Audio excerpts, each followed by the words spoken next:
লেগে গেছে, যুদ্ধ লেগে গেছে ঢাকায়। বাংলাদেশে যুদ্ধ শুরু হয়ে গেছে। লক্ষণ খুবই খারাপ। আমি বলেছি না যুদ্ধ লাগাবে। এরা ইচ্ছা করে যুদ্ধ লাগাইতে চায়। তারা কেন আজকে তাদের অফিসের সামনে গিয়ে সেখানে জড়ো হয়েছে? সবাই তোমরা তৈয়ার থাকো। ৭১ পরাজিত ঘাতক রাজাকার আলবদর আল শামসরা, ৭১ পরাজিত ঘাতক রাজাকার আলবদর আল শামস আমরা ক্ষমতায় দেখতে চাই না। জামাত শিবির বিএনপিকে আমরা ক্ষমতায় দেখতে চাই না। আমরা শেখ হাসিনার বিকল্প আমরা খুঁজে পাই না। তাই আমরা শেখ হাসিনার সরকারকে উৎখাত করতে পারছি না। শেখ হাসিনার সরকারের উপর যদিও বাংলাদেশের মানুষ অতিষ্ঠ, আমি নিজেও অতিষ্ঠ। আমিও চাই না শেখ হাসিনা ক্ষমতায় থাকুক, আওয়ামী লীগ ক্ষমতায় থাকুক, এটা আমরা চাই না।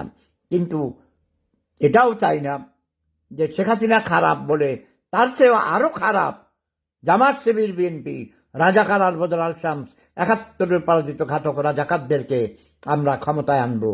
সেটা হতে দেয়া হবে না, হবে না, হবে না। প্রেম ধর্ম সেরা ধর্ম, লাভ ইজ পাওয়ার। সবাই সতর্ক থাকবেন, রাতে ঘুমাবেন না, কান খাড়া রাখবেন। একজন ঘুমাবেন আর একজন জেগে থাকবেন। বাড়িতে সবাই একসাথে ঘুমাবেন না, অন্তত একজনকে জেগে রাখবেন। কখন কি অবস্থা হয়, দেশে যুদ্ধ লেগে গেছে, এটা গৃহযুদ্ধের একটি পূর্বাভাস আমি দেখতে পেয়েছি। আগের থেকেও আমি বলে এসেছি যে বাংলাদেশে একটি গৃহযুদ্ধ লেগে যাচ্ছে, গৃহযুদ্ধ অত্যাসন্ন। আজকে সেই গৃহযুদ্ধ আমরা দেখতে পাচ্ছি। বিএনপির অফিস থেকে শুনেছি ৩ জন মৃত্যুবরণ করেছেন। পরবর্তী সময় শুনলাম একজন পথচারী মারা গিয়েছেন এবং বাকি কয়েকজন আহত আছেন। তারা ঢাকা মেডিকেল কলেজ হাসপাতাল অথবা অন্যান্য হাসপাতালে চিকিৎসাধীন আছে। অগণিত পুলিশ আহত হয়েছে, তারা রাজারবাগ পুলিশ হাসপাতালে আছে।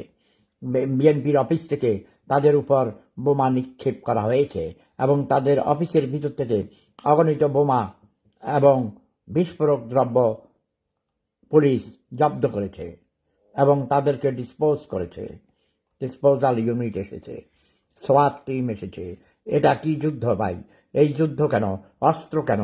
আমরা জানতে চাই। বিএনপির অফিসে বোমা কেন? খালেদা জিয়া জবাব চাই, মির্জা ফখরুল জবাব চাই। বিএনপির অফিসে বোমা কেন? পুলিশের উপর হামলা কেন?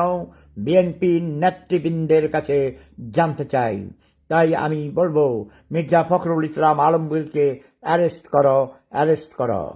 সবাই ভালো থাকুন, সুস্থ থাকুন। প্রেম ধর্ম সেরা ধর্ম, love is power. Sheikh Hasina কঠোর হও, হাসুয়াপা তুমি আরো কঠোর হও, নাইলে তুমি গদি ছেড়ে দাও।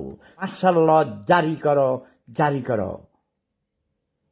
আমি অনেক চিন্তায় আছি ভাই। বাংলাদেশে আমার 2টা বউ আছে রে ভাই। আমার ছোট বউর বয়স মাত্র 22 বছর।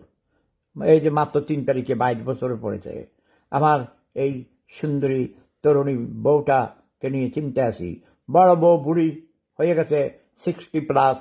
ওই বুড়ি বেড়ির জন্য অত চিন্তা নেই, এমনিই তো মরে দেব, তাই না?